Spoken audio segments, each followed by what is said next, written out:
As demandas sindicais.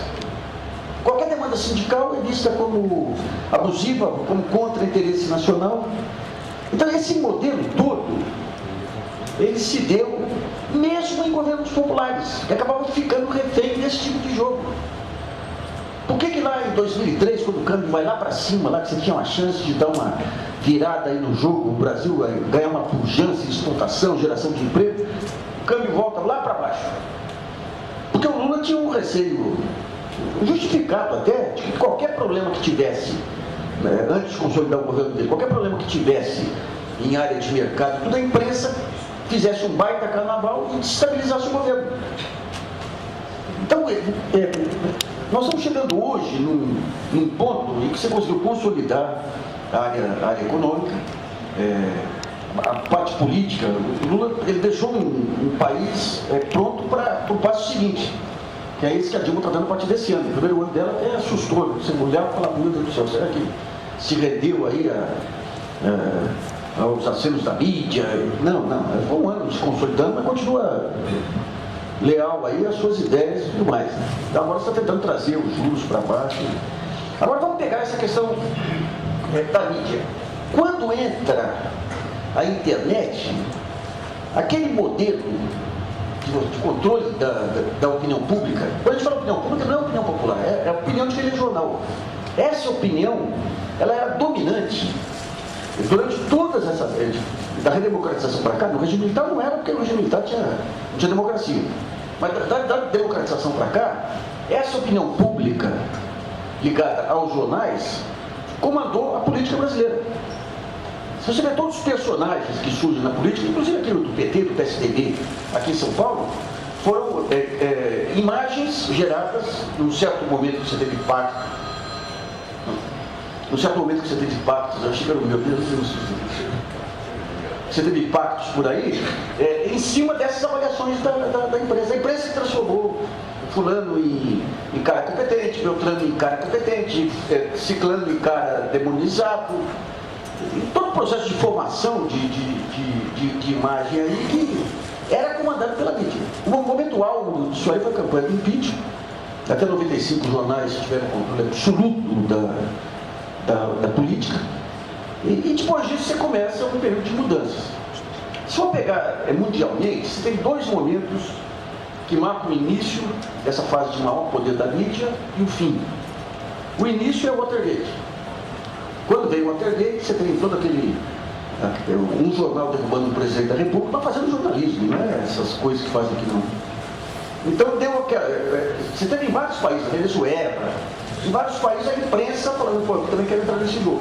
Aqui no Brasil teve o impeachment do Collor, lá, independentemente de defeitos, teve o impeachment do Collor. Mesmo no governo Fernando Henrique, em alguns momentos tentou derrubar o governo Fernando Henrique, e no governo Lula, do episódio de mensalão para cá, foi uma coisa continuada, exacerbada. Você não tem paralelo assim de... O jornalismo foi gradativamente se desgrudando dos fatos. Você não pode desgrudar dos fatos. O jornal pode pender mais para um lado, para o outro, ter opinião para lá ou para cá, mas o fato é o produto jornalístico. Cria uma geladeira que você põe 500 penduricalhos, mas não gela. Então não é geladeira. Sabe? Um carro aí que você tem computador, tem tudo, mas não anda, não é carro.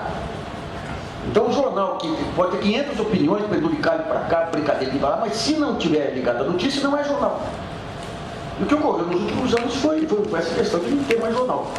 A notícia aqui virou show. Você inventa. Eu posso transformar essa reunião aqui em algo suspeito. Os jornais fazem isso. Não tem. Segunda-feira tivemos um jantar aí de alguns blogueiros com a Haddad, já foi deu como algo suspeito. O Gilmar, que é uma maior vergonha que o Supremo já teve em toda a sua história, pega uma conversa banal, ele já tinha esquecido a conversa, de repente o Serra vira para ele e fala, olha, isso aqui pode virar um escândalo. Vira um escândalo.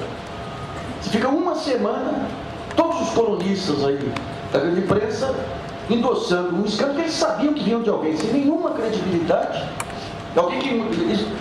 O Gilmar, ele teve que se destruir a si próprio, porque senão os jornais não o destruiriam.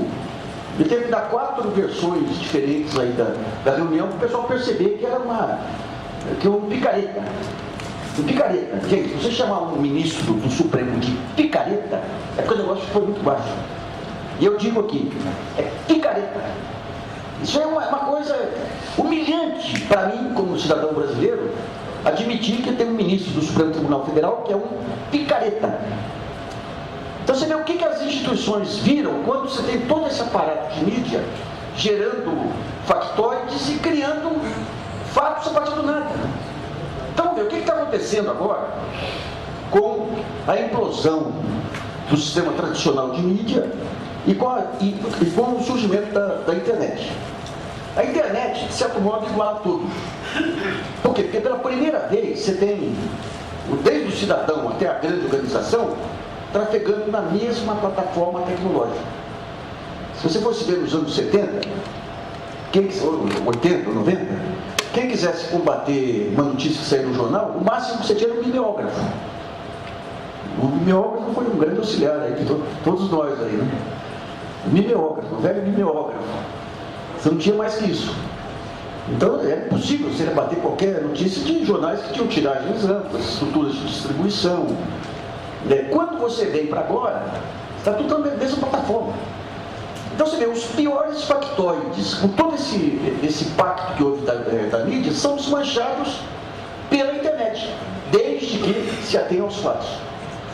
Você tem que ter a objetividade dos fatos. Se for só um xinga daqui, outro xinga dali, é briga de torcida. Não é jogo de futebol, é briga de torcida. E quem quiser entrar no jogo tem que entrar no campo, pô. E o campo é a notícia objetiva.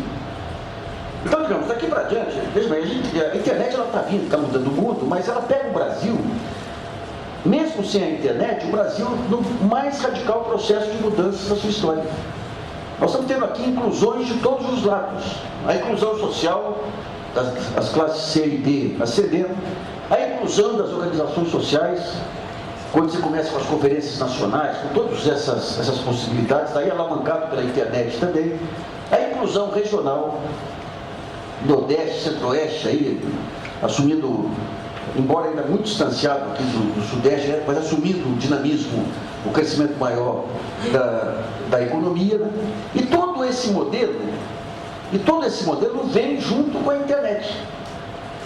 Então, daqui para diante, você vai dizer, a gente vai ter democracia direta? Não, vai levar muito tempo. Mas hoje as políticas públicas passam a ser vistas de uma forma muito mais equilibrada. Não é mais o jornal A ou B que vai definir política pública, que vai influenciar majoritariamente, hegemonicamente, a política pública. É um conjunto muito mais amplo de atores, que já está em campo. Tem os blogs aí de jornalistas, tem os blogs de partidos políticos, tem blogs de militantes da esquerda, militantes da direita. Tem uma balbúrdia monumental que é fundamental para a democracia. Então, a Folha faz um carnaval com esse negócio dos blogueiros progressistas. Eu até escrevi lá, não faço parte dos blogueiros progressistas, mas foi um baita de um avanço você ter uma manifestação estruturada e organizada de pessoas pensando de um lado, pensando do lado da esquerda. Então você tem que ter o lado da direita também, o pessoal que traga ideias, não esses ataques malucos, essas estruturas sórdidas criadas pelo Serra e alimentadas pela Soninha, Eduardo Graef, esse pessoal, mas que tragam ideias. Então o que vai ter daqui para diante é o seguinte, nós estamos no comecinho do jogo. Cada vez mais vão surgir jornais online, que não vão precisar ter essa estrutura enorme entre os jornais tradicionais, e esses jornais online, eles vão fazer a mediação. Você vai ter jornal que vai entender um pouquinho, entendeu? Mais para a esquerda, mais para a direita, jornais de esquerda mesmo, de direita mesmo, mas aquele jornalismo que vai fazer, digamos, vai ter mais peso em termos de opinião pública, ele vai fazer a mediação e vai ter que se ater a fatos, a informações e fatos e as demandas dos diversos setores. Então, cada setor que quiser entrar no jogo de uma forma estruturada vai ter que gerar suas próprias notícias. Você acabou, até agora o que aconteceu? Vamos falar o sindicato aí. Vocês produzem dados, vocês produzem fatos. Para dar notícia, não ser, digamos, na imprensa sindical, tinha que vir um jornalista de algum grande veículo, entrevistar e dar o ângulo que ele quisesse para a matéria. Em geral, desfavorável a vocês. No novo jogo, é o seguinte, você vai ter esses jornais online que vão receber informação de tudo quanto lá vão receber informação da agência Senado, vão receber informação da agência PF, vão receber informação da agência de vocês, e vão pegar aquelas informações, vão filtrar de acordo com a linha editorial de cada um, com o estilo de cada jornal, e vão publicar. Então, para entrar nesse jogo, os sindicatos, vai ser um ponto central dos sindicatos para sair da casca, para se legitimar perante a opinião pública. Mas não é um jogo, não pode ser um jogo meramente retórico. Tem que ser essa estruturação da informação pelos sindicatos tem que se dar de forma profissional. Levantamento de estatísticas, as posições dos sindicatos serem defendidas de forma clara. Claro que eu digo com estilo jornalístico mesmo, né? Com estilo jornalístico. Levantamento de dados estatísticos são essenciais para entrar nesse jogo. Dados que possam ser confiáveis, que possam ganhar credibilidade em toda essa discussão. Então, digamos, cada setor vai ter que ter lá o seu departamento econômico levantando informações, seus jornalistas lá buscando transformar isso numa linguagem eficiente jornalisticamente, suas redes de disseminação de informação. Felizmente essas redes existem hoje. Sabe, você pega uma informação que cai hoje na rede, aí você consegue espalhar por todo o Facebook, Twitter, blogosfera, esses novos canais já existem. Vão ser aprimorados, vão ser fortalecidos, mas já existem. Então, a gente vai ter realmente um ambiente em que a democracia vai, pela primeira vez, vai começar a sair desse casulo, daquele esquema que você tinha. A elite econômica manipulando partidos, vindo através da mídia, fazendo essa pressão e essa mediação em relação aos partidos, para um outro jogo em que todo mundo vai ter, teoricamente, condições de expor as suas ideias. Quem expuser de uma forma fechada, fizer proselitismo, vai ficar restrito ao seu meio. Então, faz parte também. Tem associações de sindicatos que querem ter aquele discurso específico para a sua base. Tudo bem. Quem quiser fazer parte do jogo político vai ter que se posicionar. Tem tanto tema relevante aí que transcende, inclusive, a mera questão profissional do professor e em relação ao seu empregador, que é a base dos sindicatos. Mas se quiser ter legitimidade lá para diante, tem um monte de questão. A questão da inclusão dos deficientes, quanto tema que tem por aí para o sindicato se posicionar. Então, vai ser de toda essa mistura de opiniões, de informações, que o país ele vai conseguir chegar a algo próximo do que seria a democracia teórica, e que os teóricos pensaram lá atrás, em que a mídia tinha a sua posição. Quando se pensou a democracia convencional, se pensou o seguinte: você tem que ter... a informação é um bem público. A informação é um bem público. Todo mundo tem que ter acesso à informação do que faz seus governantes, do que fazem seus empresários. E a imprensa é o veículo para levar essa informação. Então a imprensa, quando se fala em liberdade de imprensa, na verdade a liberdade de imprensa é uma ferramenta para um direito muito maior que a liberdade de informação. O direito à informação. Então, quando esse lado aqui da liberdade de imprensa fica comprometido por jogadas políticas e empresariais, o direito à informação está comprometido. E nessa guerra que vem pela frente aqui, de restaurar o direito à informação, graças à Veja, mais uma vez, queria agradecer novamente a Veja e ao Roberto Tirta, está se vendo a necessidade imperiosa de cada setor produzir as suas próprias informações confiáveis e jogar no circuito para discussão. O primeiro momento é o momento da balbúrdia, o momento que se abre as comportas, aí você tem todos os grupos, pessoas, todos que entram para discutir. Então, digamos, é aquele caos inicial que dá início ao processo. Gradativamente, nós estamos vendo uma organização desse caos. Tem um grupo de blogueiros com afinidades aqui, que dissemina um conjunto de informações aqui, outro que dissemina outro conjunto de informações ali. Algumas entidades que já começam a produzir suas próprias notícias, especialmente as entidades públicas. Você tem aí a Agência Senado, o Bloco do Planalto, o Bloco da Petrobras, a Agência Câmara, Então, as informações estão fluindo. Você tem FAPESP, tem a sua agência, você tem a USP, tem a sua agência. Tá vendo? Então, a gente está recebendo, já estamos se organizando de forma estruturada. O passo seguinte vai ser o surgimento de jornais de jornais online que vão, aproveitando todo esse aparato, eles vão organizar, selecionar partes daquelas informações para os seus leitores. Os leitores vão nesses jornais, não em um só, né? Hoje em dia você corre em vários blogs para formar opinião. Então, digamos, os jornais eles vão ser constituídos para organizar essas informações e o novo jornalismo, que não é baseado na velha mídia, ele vai construir os seus jornais, as suas notícias, as suas análises, em colaboração com os seus leitores. Vai ser um jornalismo, a construção do conhecimento efetivamente. Então você vai ter jornalistas que vão ter salas temáticas aí que você vai pegar um conjunto de entidades para discutir o tema A, o tema B. Então isso tudo está nascendo, está começando a nascer. Mas, digamos, a base, esse caos que você identifica, que existe efetivamente, é o início do jogo para ser organizado. É que nem mercado, você precisa ter consumidor primeiro para depois ter o produto, né? Então isso aqui você tem o consumidor e o gerador, e o produtor de notícia e de análise, então está cada vez mais rico isso aí. Vou dar um exemplo só.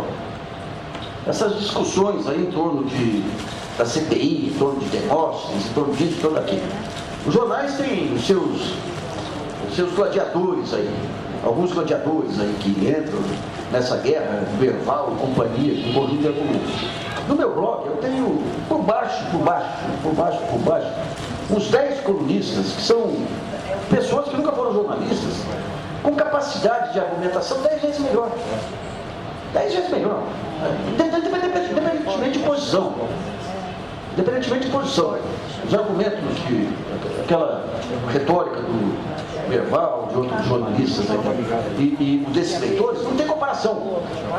Não tem comparação. Então, não, se já tem uma matéria-prima aqui, e já tem um grau de inteligência na rede, que já está tudo pronto para que comece a ter veículos que comece a organizar esse tipo de informação, cada qual organizando de acordo com uma receita específica para o público que ele quer atingir. Então, quem quer atingir um público mais radical de um lado do outro, vai selecionar tais coisas e fomentar a discussão. Quem quiser fazer uma mediação centro-esquerda, vai ter isso também. Mas, digamos, o caminho está dado. O caminho está dado, e nesse caminho, cada dia de vida nunca é mais, é sempre menos para a influência da velha mídia. Se compara hoje com 2010 ou 2008, o que era a influência da mídia versus blogosfera, é cada vez menor a diferença. A diferença é que hoje em dia, em vez de você você levantar e questionar como você está fazendo corretamente a maneira como a imprensa seleciona os fatos, você pode ir num blog colocar esses comentários serem publicados. Essa é a diferença fundamental. Quando você fala em seleção do fato, tem toda a razão. A manipulação não decorre não apenas de você pegar fatos e mentir, que isso aí virou um padrão hoje, virou padrão. O jornalista sacana, aquele jornalista que conversa com o cara e pega uma frase fora do contexto, é padrão. Em Brasília, os jornalistas investigativos, entre aspas, mais solicitados, são aqueles que têm mais relação com o bandido. É padrão. Mas a grande manipulação é essa que você fala. Vamos selecionar o que é relevante.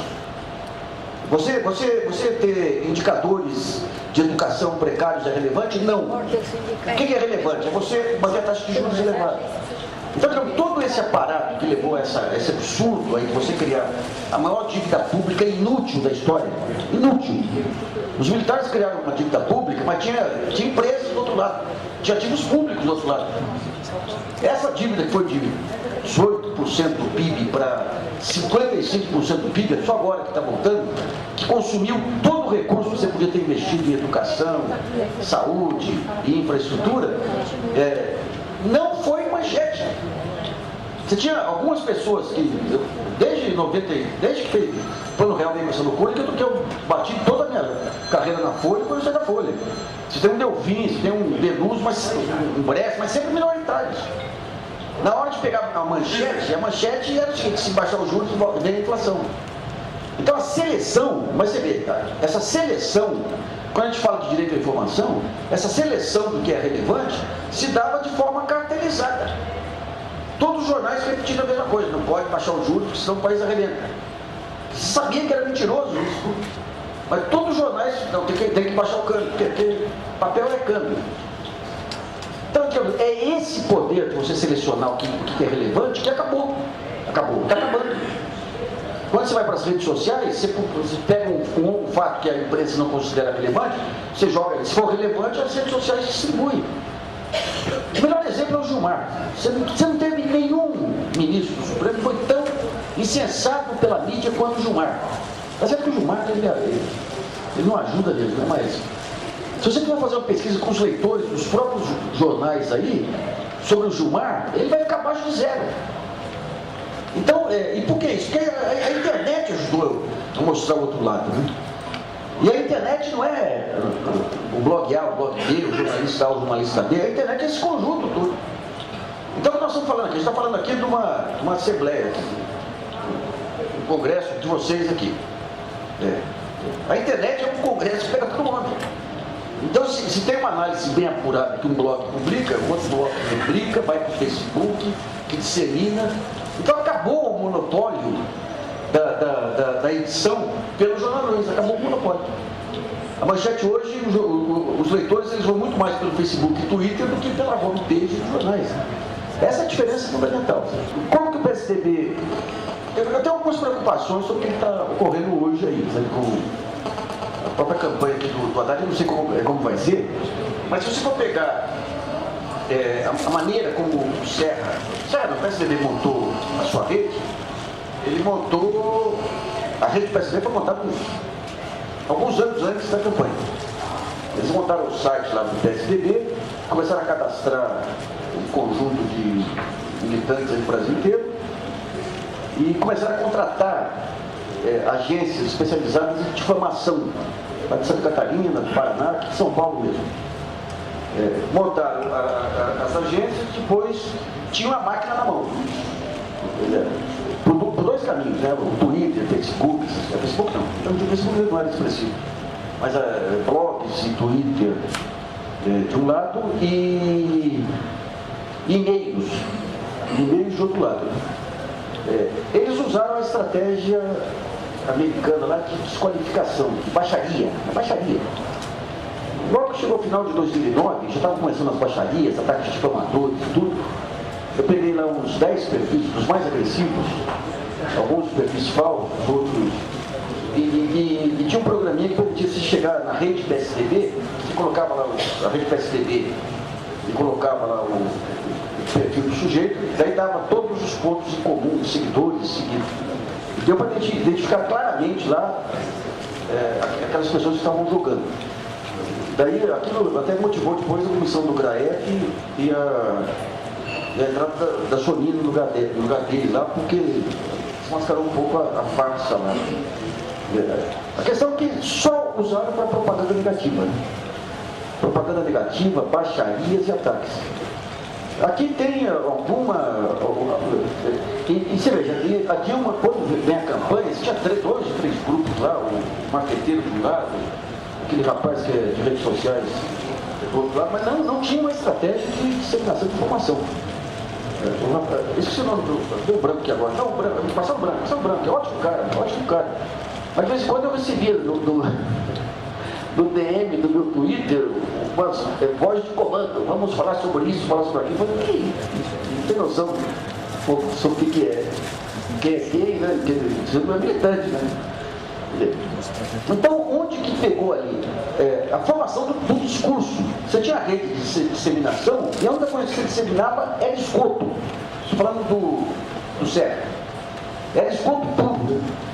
A campanha da Dilma, o que deveria ter? Não teve, não sei se o Haddad vai... Você tem que ter um site que centralize tudo.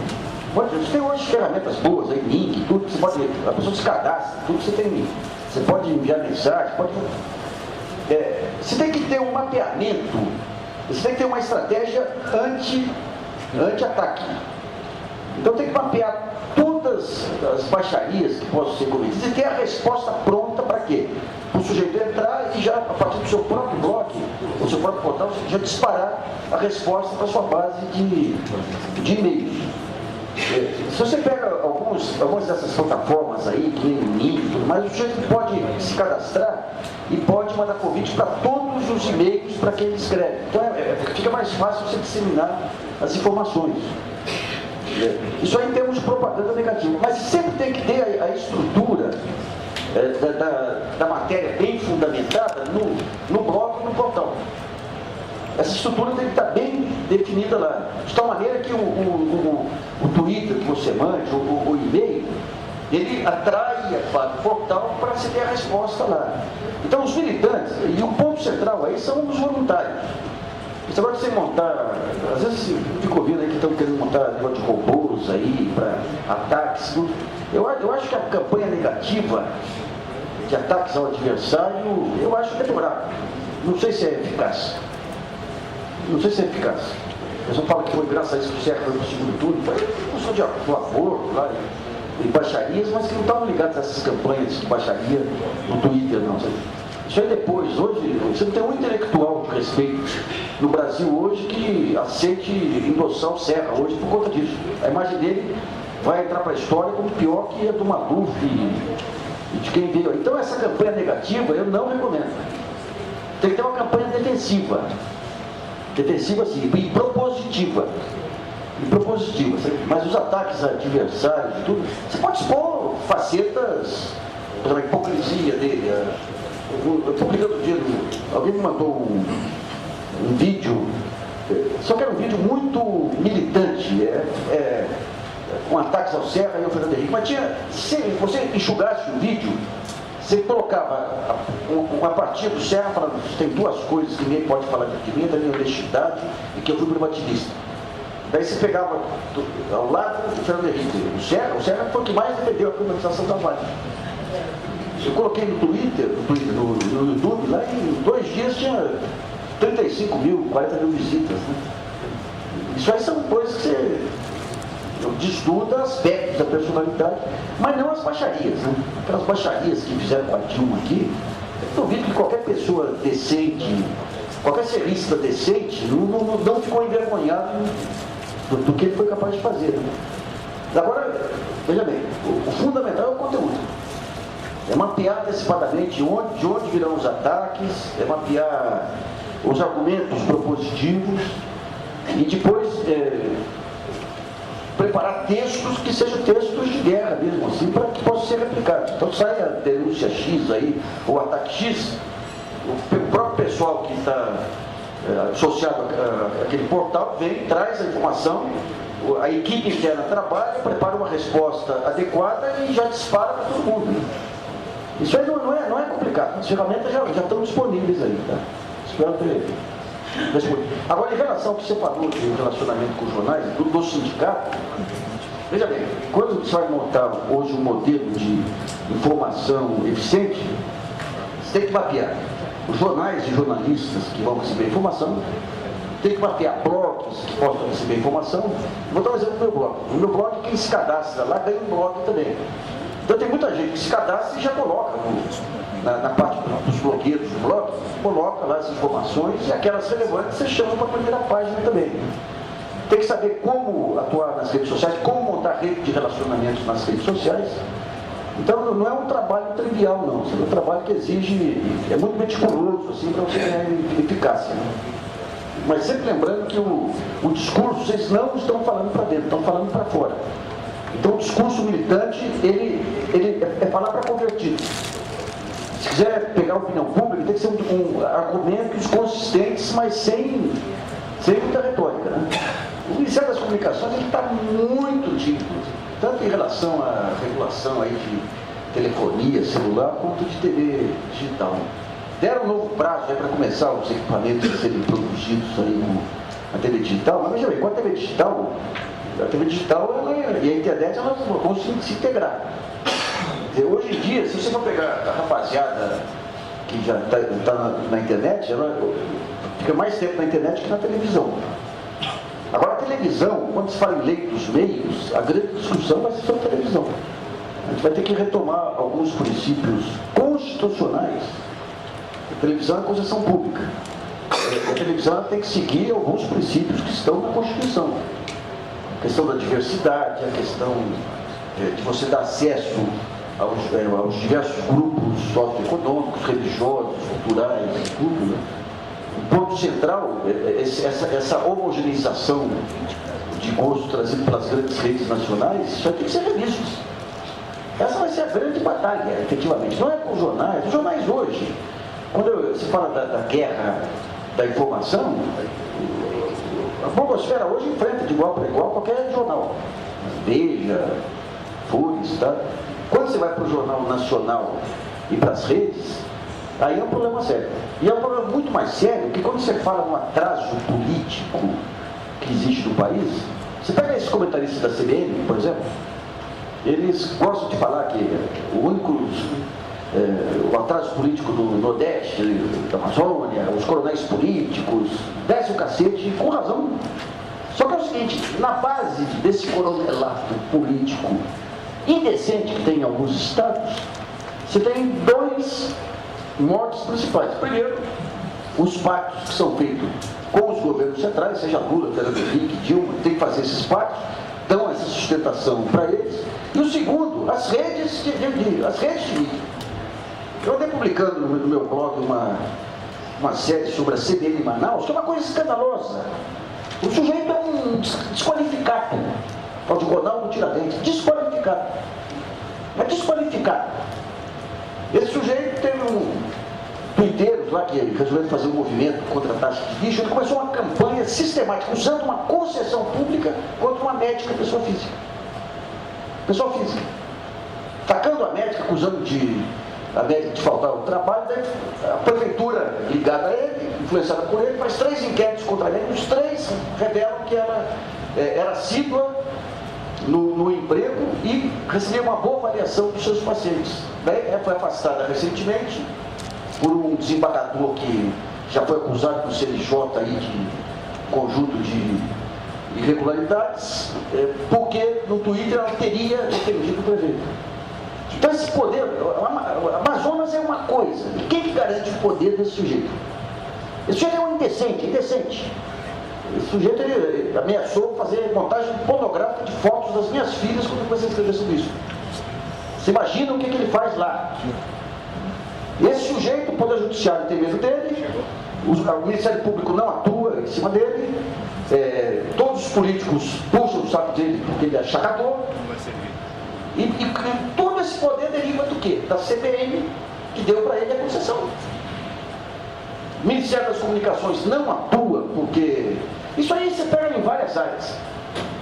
Então a brava procuradora aqui, Eugênia Gonçalves, que entrou com algumas ações aí contra televisões, porque uma, a TV Record, que fez campanha contra as religiões afro, a Rede Globo, que usou alguns conceitos de inclusão, não sei, que batiam com as normas internacionais, o Gugu, que fez aquela manipulação, ela foi alvo de artigos do Arthur Chechel desmoralizantes em cima dela.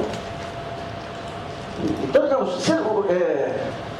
quando você pega essa questão da concessão pública e a perspectiva, a gente está conversando aqui agora, está conversando com a Clotilde aqui, que é sogra do Orlando Silva, o que eles fazem, por exemplo, com as famílias, quando começa esse tipo de jogo? O que é você aparecer na televisão ou na rádio, lá sendo acusado de ser bandido, isso e aquilo? Isso é uma coisa absurda. Tudo isso em cima de uma concessão pública, entendeu?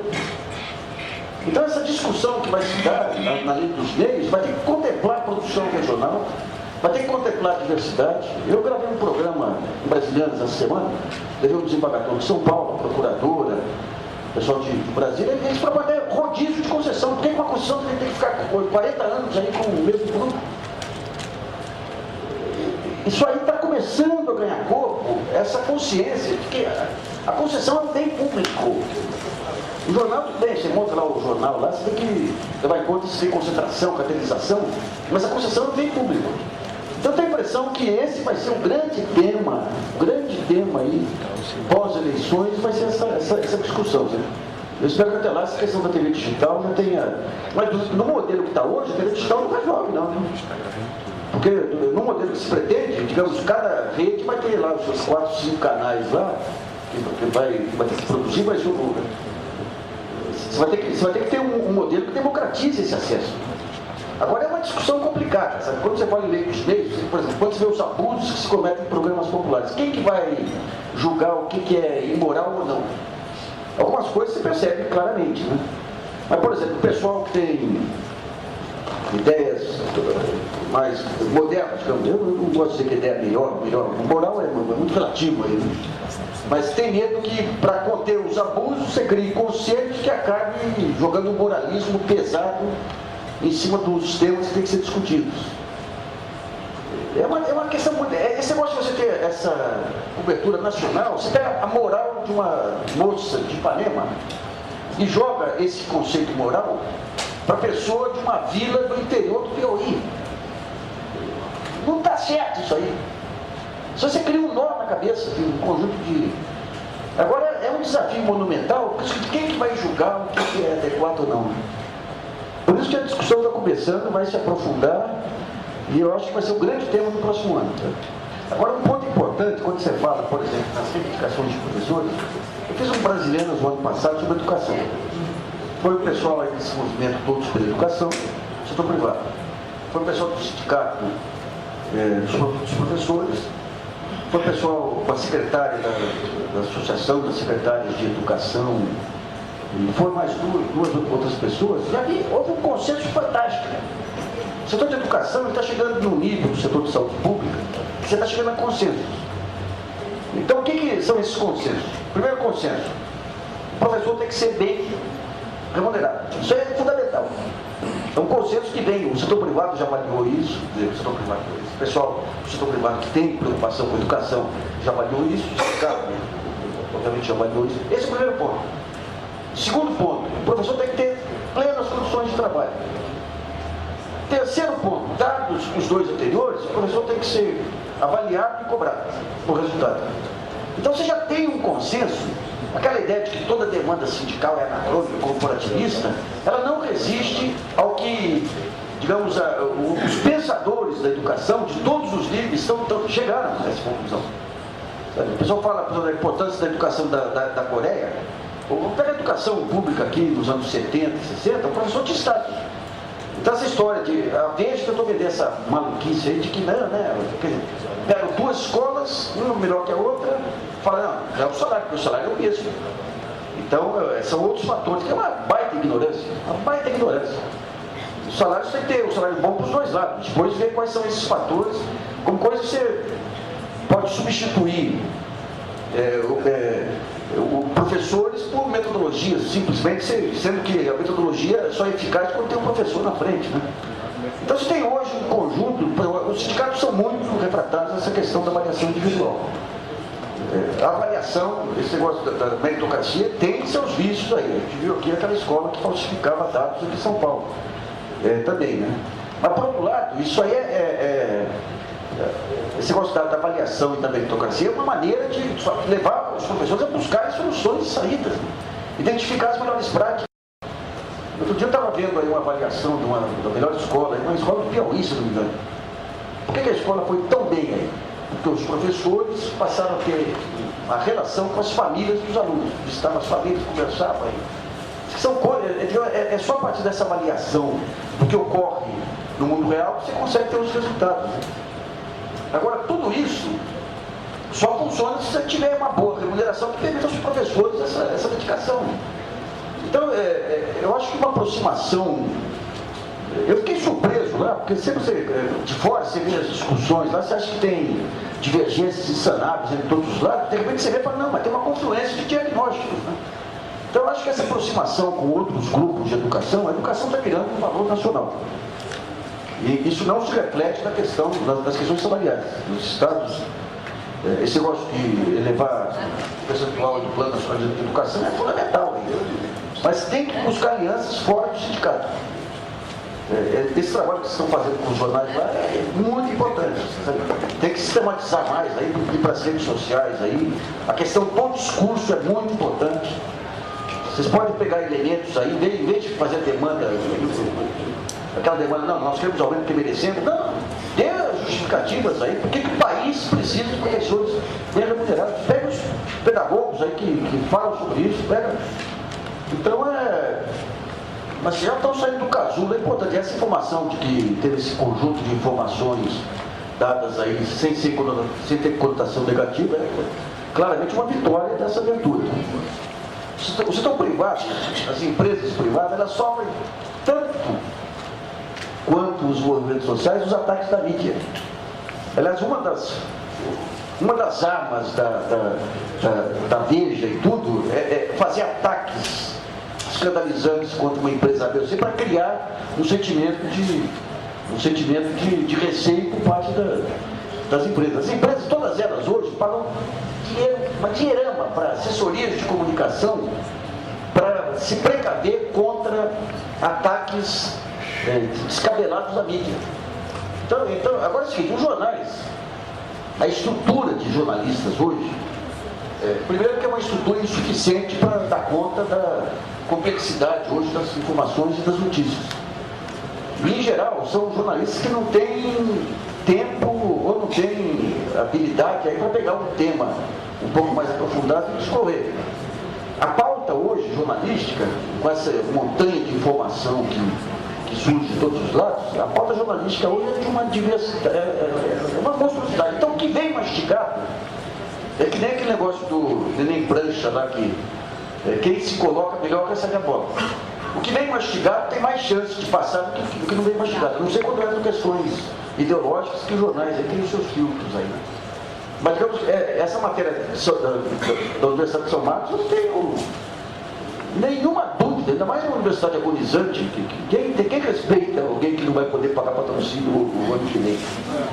Então, é muito mais, a razão de não ter saído é muito mais de não ter a informação estruturada do que, objetivamente, aí, receio ou interesse dos jornais. Sabe?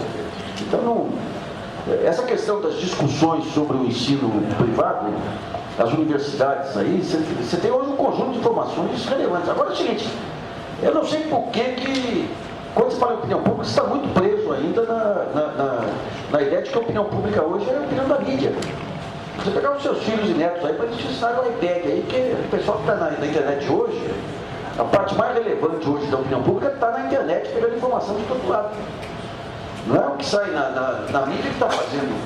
Eu te diria mais, o pessoal que deve só na mídia hoje é cada vez menos influente. Eu vejo pelo meu blog, pela minha área, eu sou da área econômica.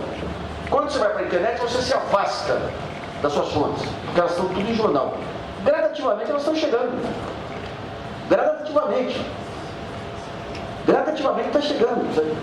Então, quem está ficando nos jornais? Tanto é verdade isso, que hoje você tem dois tipos de público para os próprios jornais. O jornal online, ele dá muito mais informação, que ele sonega, ele dá mais informação porque tem mais espaço também. Mas tem informação que tem impacto, que ele dá no eletrônico e sonega no papel. Porque ele sabe que hoje o leitor de papel hoje é de segunda categoria. É o cara que não tem acesso às outras informações, ele pode continuar enrolando aqui. Então eu não tenho esse pessimismo não. Agora é o seguinte, tem informação organizada e estruturada. Se você tivesse essa informação da São Marcos, todo estudado, mastigado, e passa para um lado, passa para outro, isso aí circula. Os jornais ainda são influentes, são ainda, nós estamos falando de um processo. Mas se você comparar hoje o peso da influência dos jornais hoje, televisão é outro bicho, a gente não precisa discutir também. Mas pegar os jornais hoje, comparar com 2010, 2008, a cada ano, digamos, o equilíbrio que as redes sociais têm em relação aos jornais é o mesmo. Você pega esse livro aí, Privataria Tucano, isso é uma linha nos jornais. Só teve um colunista que escreveu, que foi o Merval, provavelmente foi um advogado do Serra, que passou para ele, para o artigo dele servir para a defesa do Serra lá. E vendeu 200 mil exemplares. Eu enfrentei uma guerra com a Veja, usando só o blog.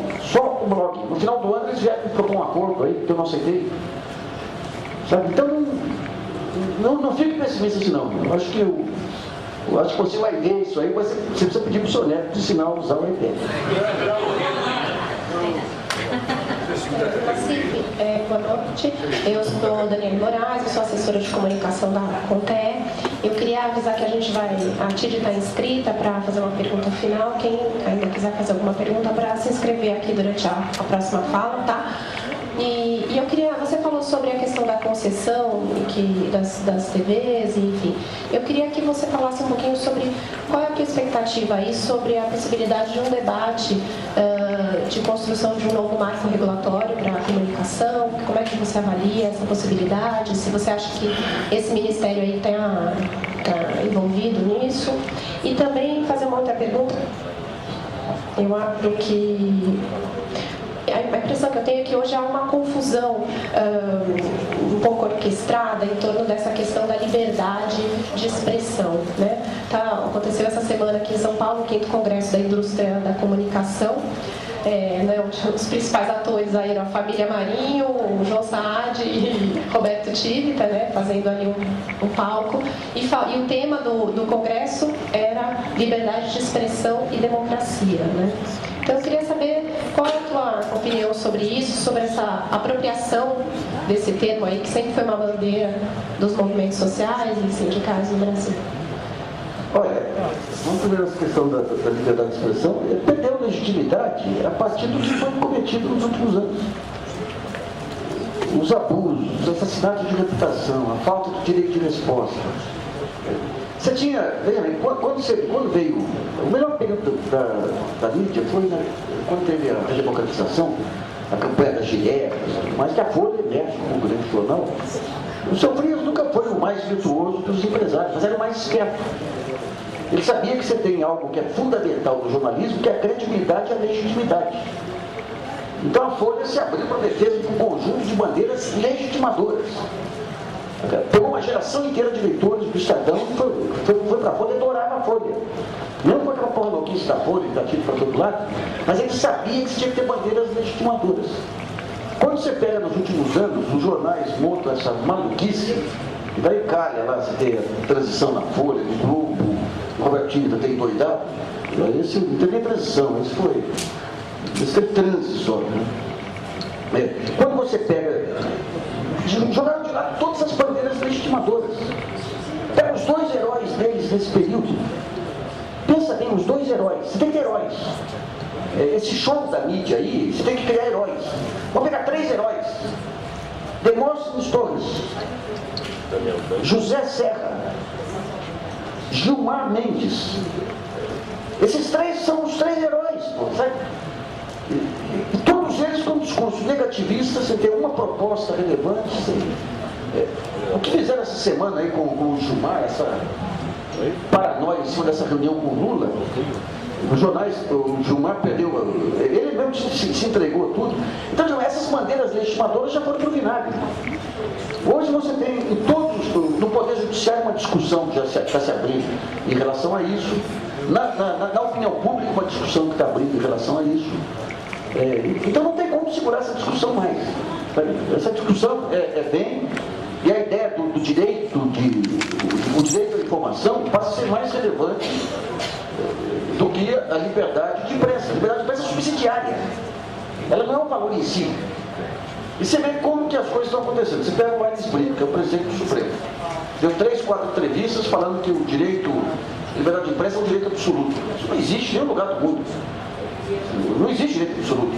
Todo direito, quanto maior o direito, maior a responsabilidade que você tem, que é a contrapartida.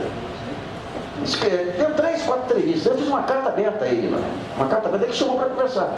Daí na conversa ele falou, não, eu sempre falo que tem que ter o direito à informação, o direito absoluto, mas tem que ter a responsabilidade. Mas ninguém publica. Mas ministro, o senhor dá a primeira entrevista, o pessoal usa só metade.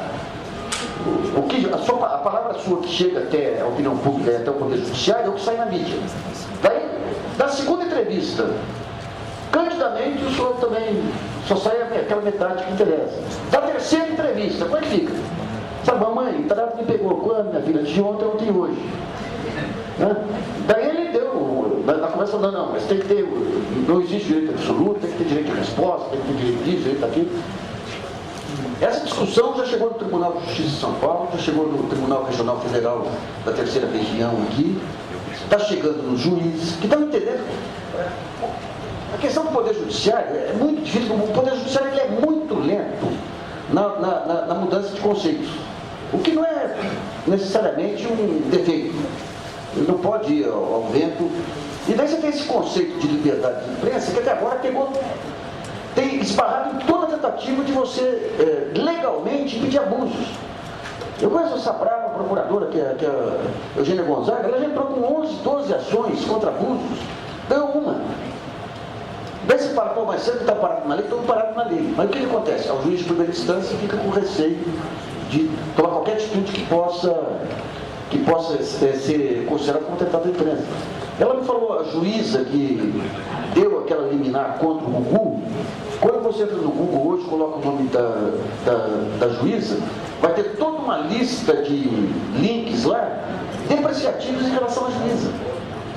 Então você tem esse medo também do Poder Judiciário. Mas essa discussão é irreversível, não tem como. Hoje não tem como. Não é só um fenômeno brasileiro, é um fenômeno global. E essa associação da Abril com o crime, o fato de esses abusos terem permitido você transformar aí bandidos em figuras influentes, esse é um ponto de corte aí para você discutir abertamente, sempre tomando cuidado do seguinte: não vamos, com essa questão do controle, comprometer a liberdade de imprensa. A questão não é essa. A questão é estabelecer limites aos abusos. Limites aos abusos. Em relação à concessão, é uma outra discussão. Você tinha colocado um outro tema. Então, eu acredito piamente que vai ter essa discussão. A Dilma ela tem mostrado aí uma estratégia. Primeiro ano que ela. Está todo mundo falando, nossa senhora, o que aconteceu? Né? Será que as ideias que ela tinha, o realismo da política fez ela abandonar? Ela está pegando uma por uma. Uma por uma, com uma determinação que inacreditável. Então, derrubou a Selic, começou a bater no lucro dos bancos. Está começando a bater agora, está dando benefício para a indústria automobilística aí por conta da crise, mas está exigindo contrapartidas. Abriu esse negócio da lei de transparência, que é uma revolução. Todos os setores estão vindo com uma determinação que é inacreditável. Inacreditável, né? Então, eu tenho a impressão que esse tema tem plena consciência que tem que ser enfrentado com os devidos cuidados para você não impor aí nenhuma forma de censura. Mas é um tema que não tem como escapar dele, não. Você pega a mídia, ela não quer uma lei de mídia porque ela teme que isso possa atrapalhar a sua liberdade e tudo mais.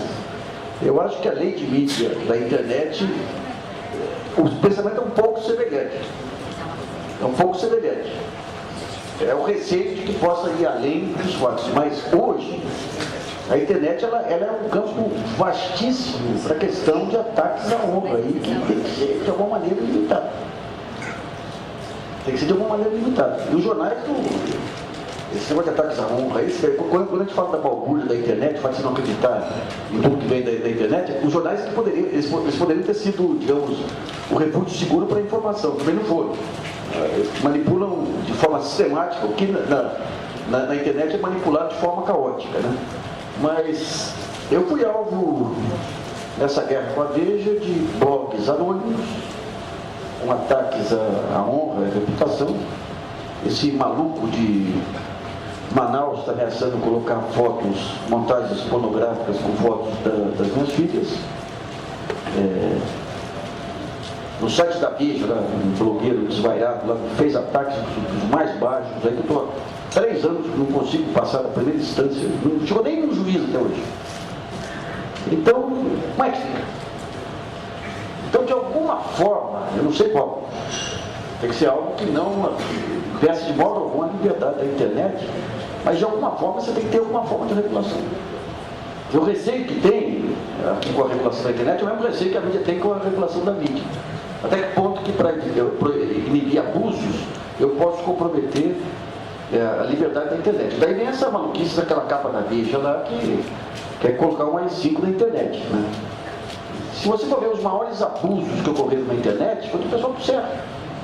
Foi dessa coisa inacreditável chamada Soninha, Francine. Inacreditável, né? Inacreditável quando você... Os piores ataques. Mas ataques daqueles ameaças, desqualificações e tudo. Até que ponto? Como que o cidadão se defende? Então a lógica é a mesma quando você pega o cidadão frente ao grande veículo de comunicação que faz um ataque difamatório também. Como é que fica? E é complicado. complicado, né? É complicado porque você pode, por exemplo, quando estourou esse negócio da possibilidade da Abril, daquele rapaz lá, o diretor da Veja lá em Brasília, está ligado com o Carlinhos Cachoeira, eu tenho a minha série da Veja que está no site do Google, saiu do ar. Publicado. Saiu do ar. Eu chego de manhã, entro lá e falo, não, deu um pepino aqui, porque deu um problema técnico. Que problema técnico, pô? Nunca deu, vai dar aquele dia, pô. Vai dar aquele dia. Daí fiz um fuzuê por rede social e tudo aí, chegou no final do dia, tinha voltado a série, né? Então é uma questão muito delicada, mas não tem como fugir dessa discussão. Essa discussão tem que ser encarada, mas encarada de igual para igual. Não é quem vai definir a regra, não é a Veja. Mas tem que ter alguma regra. Você tem algumas regras aí voltadas aí para crimes de calúnia, injúria e difamação, quando você consegue identificar, né? Mas, por exemplo, os ataques que a Veja me fazia entravam nos comentários do blog do Desvairado. Eram comentários anônimos, que muito provavelmente eram dele mesmo. Sabe? Como é que eu fico como atacado? Como é que eu fico? Então é complicado, né? Daí quando você pega as ações, a maneira como a justiça entra contra os blogueiros, porque se eu entro com 10 ações contra a Abril, nem arranha financeiramente. Se ela entra com 5 ações contra mim, ela me esmaga financeiramente. Então você vê um conjunto de situações aí, mas nós temos que encarar essa questão dos limites. Não é encarar de uma maneira que você coíba as maluquices aí, sem comprometer a liberdade da internet. É uma discussão complicada, viu? Eu vou te falar, né? É complicado. E o Poder Judiciário você vê, aqui, uma conversinha nossa aqui, você vê o tanto de ângulo que aparece de lado. Você imagina na cabeça de um juiz que não acompanha isso de forma persistente, né? É uma discussão complexa, mas a vantagem é que já começou e não tem retorno. A gente vai discutir agora e de igual para igual com os grandes veículos de comunicação. E sabe como é que surgiu aquele blog da Petrobras? Surgiu de um artigo que eu escrevi no meu blog em cima de uma experiência da Universidade Federal de Minas Gerais. A universidade foi alvo de ataques do Estado de Minas. Toda semana, domingo, saía a capa do Estado de Minas atacando a Universidade de Minas Gerais. Por quê? Porque eles tinham feito o mesmo com o reitor da Universidade de Brasília e deu boa repercussão. E a universidade pediu direito de resposta, nada. Daí a universidade criou um blog e começou a publicar as matérias sobre o jornalista, sobre a maneira como o jornalista estava fazendo as matérias dele. Um mês depois, recebeu um e-mail do jornalista exigindo direito de resposta. Então você vê que hoje a internet ela já tem sua relevância. Vamos falar sobre um grande investidor na área de educação. Uma figura pública muito simpática aí, que sempre quis o bem comum, chamado Carlinhos Cachoeira. Você pega uma parte do diálogo captado dele, ele e o Jair. E o Carlinhos Cachoeira fala o seguinte: olha, vai sair uma grande matéria sobre educação aí que nós encomendamos. Daí você pega outro trecho da Polícia Federal, ele conversando com o secretário de Educação de Goiás. Olha aqui, nós temos uma proposta aqui que é construir aqui escolas no modelo chinês. Daí você pega logo depois 8 páginas de matéria da revista Veja, de capa, sobre o modelo chinês de educação. Então você vê que é um jogo complicadíssimo. Mas é o seguinte, vocês têm que... Eu vou contando um modelo que nós estamos criando no novo projeto nosso aí, que são as salas temáticas de discussão, que para tentar... Educação vai ser uma delas. Eu coloco à disposição de vocês para cadastrar pessoas. Não vai ser aberto para todo mundo, vai ser aberto para entidades, cadastrar as pessoas para trazer essas bandeiras. Trazer essas bandeiras para a gente poder discutir. Mas eu tenho uma bandeira que vai ajudar a liberar muito recurso para a educação pública. Uma campanha nacional para o livro eletrônico. Tem que acabar com a intermediação das editoras. Acabar, não tem razão de ser. Se você pega o que se gasta no livro eletrônico aí, consegue ter esses sistemas aí adequados de tablet aí, a Amazon, seja o sistema que for lá, acaba a intermediação. As editoras de livro didático vão ter o mesmo fim das gravadoras. Por que hoje você tem que ter intermediação? O conhecimento está onde? Está com o professor. A pedagogia está onde? Está na universidade pública em geral. Os métodos pedagógicos. E já falei, semana, no debate que eu tive aí, estava com um debate, um seminário, de um grupo americano de educação que queria criar benchmark internacional. Eu falei, isso é política pública, não é? Mas se você tendo o conteúdo do professor, você não tem que ter. As editoras hoje, elas têm a prerrogativa de intermediar o conhecimento do professor por uma razão muito simples. Você tem que ter capital de giro aí para fazer as impressões para distribuir. A partir do momento que você tem um tablet desse aí, qualquer marca aí, ou estimula o fabricante aqui interno ou externo, seja lá o que for, acabou a indústria do livro didático. Acabou. Então você encomenda aí para uma USP, para uma Universidade Federal de Minas Gerais, modelos pedagógicos adequados aí para a internet, contrata os trabalhos diretamente dos professores, que vão ganhar mais, compra os direitos daquele trabalho, tem uma baita economia e pode direcionar essa verba que vai hoje para o livro didático para outros fins aí ligados à área de educação. Esse é um ponto muito relevante, porque com as novas mídias aí, você não tem mais o conhecimento. Se você tiver políticas públicas adequadas, a IMEC avançar nessa linha, o próprio Ministério da Cultura e tudo, faz convênios direto com universidades aí, com grupos pedagógicos aí, com os professores, tudo, e desenvolve um trabalho. Aqui em São Paulo, quando entrou pela Madeirena, no início do governo Serra, ela falou, não, vamos fazer curso postilado, acaba com esse negócio de curso privado, vamos fazer curso postilado, chamar os professores, pagar, e acabou, o Serra não ia para frente, né? Mas hoje, com o Ministério da Educação já tendo essa consolidação de políticas públicas aí, eu acho que é uma bandeira que tem que ser levantada. É uma bandeira. Eu acho que a universidade, a gente estava discutindo outro dia a inovação na universidade, os grandes negócios, vamos pôr negócios, que você tem para o país hoje são educação e saúde.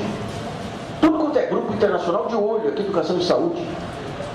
Com a internet você não tem que ter grupo nenhum, Você tem que ter grupos de professores aí que definam métodos pedagógicos, conteúdos e tudo. Depois o Ministério compra esse material dos professores, de acordo com seleções rigorosas, e distribui pela internet. Essa é uma das bandeiras que... Agora, em relação à apropriação de bandeiras, tudo bem, as bandeiras estão que nem passarinhos, estão voando aí que as pessoas pegam. Porque você tem que mostrar que os argumentos de vocês são mais consistentes que os dos outros. Né? Mas essa bandeira da liberdade de imprensa como valor da empresa, isso já está... Isso vai cair logo aí. O primeiro, esse negócio dos abusos, isso é abuso de internet. A gente vai ter que pensar em formas de evitar esse abuso de internet. Essa disseminação, se eu colocar aqui... eu vou pegar esse... Pode chamar esse negócio aí, a Wikipedia lá. Eu coloquei. Diariamente tem um cara lá que mantém o meu perfil com um conjunto de injúrias lá. Eu tenho que colocar uma pessoa para acompanhar, para corrigir, se volta sempre aquilo. Se eu colocar meu nome na internet, vai ter um monte de acusações que não tem como defender. Tem através do blog, tem mais do que pessoas comuns, né? Pessoas comuns não, pessoas que não têm blog, né? Mas esse é um ponto sério. Agora vamos pegar o caso do Orlando Gil aí. O que entrou também aí foi guerras partidárias também. Guerras partidárias. Então, partidos que eram contra, mesmo estando no arco da esquerda, não digo partidos, militantes, mesmo estando no arco da esquerda, também resolveram tirar sua casquinha. Tirar casquinha no sentido de não defender. Eu não sei a imprensa sindical em relação a isso especificamente. Isso já entra no campo aí dos direitos individuais aí, que são atropelados.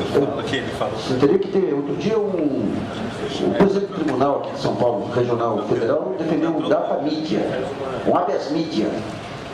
Foi massacrado. Mas tem que ter forma de defesa, sim. Por isso que eu digo, quando os jornais veem a Veja falar de abusos da internet, ela gerou esse abuso. Esse linguajar chulo, maluco, ele foi feito por pessoal dela. Essas comunidades aí de esgoto que existem hoje aí, espalhando injúria para todo lado, aí surgiu a partir de um padrão Veja, né? Então tem que ter alguma forma de regulação, sim. Isso aí reforça essa ideia. Em relação à imprensa sindical, é o seguinte: hoje, quando você pega as discussões, as grandes discussões políticas, é uma discussão de informação. Então você tem os blogueiros que vão juntando peças daqui e dali para tentar compor uma vacina contra esses ataques, que precisam de informações. Então os sindicatos, eles deveriam ter uma estrutura mínima de reportagem que fosse atrás de informação. Informação. A guerra é de informação. Qualquer fato que acontece, você pode ter a maior retórica de lado a lado, o que liquida o fato é a informação. O Gilmar foi liquidado aí nessa loucura dele aí por informação, não é por... A gente via de cara ali aquela maluquice, isso é uma maluquice. Chapa branca, é isso, aquilo. Constata que é maluquice, mas a maluquice ela é desmontada por informação. Então acho que os sindicatos deveriam ter um ou dois repórteres investigativos aí, nos temas sindicais, mas quando tiver essas grandes batalhas aí, entrarem atrás de informação. Sabe, é um ponto. Eu não sei se é papel da imprensa sindical entrar em todas essas batalhas aí. Então, estou falando, a imprensa sindical acho que vai ter que levantar as bandeiras do sindicato, consubstanciar aquelas bandeiras, trazer informações relevantes, ter uma linguagem que seja de amplo alcance, tudo, mas se quiser entrar nessas batalhas aí, principalmente nessas guerras que se assassinam reputações, se destroem famílias e tudo, é trazendo informação. Eu estava conversando antes com você, eu sei bem que é isso, eu passei os anos 90, a parte do jornalismo econômico aí, investindo contra massacres perpetrados pela mídia. Foi o primeiro contra o massacre da escola base, Baboteca, um conjunto de massacres aí. E quando fui alvo desse massacre aí, nessa guerra com a Veja, com os ataques que pega família, pega tudo, eu senti na pele que eu já sabia, acompanhando diversas outras vítimas, né? E se não tiver uma estrutura familiar sólida, a pessoa dança. Muitos desses ministros aí que foram destruídos foi muito mais pelo que acontecia com as famílias dele. Eu conversei um dia com um sindicalista que estava no governo, que foi alvo de uma dessas campanhas terríveis aí. Ele falava: pô, minha filha chegava da escola, voltava e falava: papai, você é bandido. Isso é um crime que se faz, né? Eu sei que é de manhã você pegar suas filhas caçulas que vão para a escola e não saber como que elas vão, o que vai chegar nelas desse lixo que jogam, que a Veja jogava, né? As mais velhas se reuniam com a sua mulher para fazer uma blindagem, para não trazer para você os problemas, porque senão... Então, quando você vê a sua família sendo afetada, é um horror. Porque você fala: vou entrar nessa guerra, eu estou disposto a pagar o meu preço. De repente vem as pessoas que você gosta sendo afetadas, daí você balança. Até que ponto que eu tenho o direito de fazer isso? Então é complicado. Eu, quando entrei nessa guerra com a Veja, eu chamei as duas filhas, aí, a esposa, e tudo, falei: olha, está acontecendo tal coisa, eu vou entrar nessa guerra, vocês vão sofrer ataques que nunca sofreram, então vocês vão decidir junto comigo. E elas foram valentes. Papai, mas se você não entrar nessa, você morre, né? Eu falei: olha, eu não gosto de fazer drama não, mas eu vou ficar bem abalado, né? Então, digamos, esse aspecto aí é o aspecto mais sórdido que tem desse trabalho, dessa função deslegitimadora da mídia. Sabe? E eu vou te falar, o maior desafio que você tem é não repetir na mesma moeda que esses caras fazem. Você ser acusado, não é acusado, não tem nenhum preconceito, mas dizer que você é frequentador de sauna gay. A pessoa que te fala isso tem um histórico de conflitos de definição sexual. E você segurar para não vou entrar nesse jogo. Então, por isso eu digo, essa guerra em relação à melhoria da mídia não é nada, não é político, não é ideológico, é uma guerra civilizatória. Isso aí, você tem que passar por esse desafio para ter um país civilizado. E que a disputa política seja civilizada, e que a disputa de ideias seja civilizada. O que aconteceu nesses últimos anos foi barbárie pura. Mas eu, apesar de me achar excessivamente otimista, eu continuo otimista e nós vamos vencer essa guerra. Obrigado, pessoal.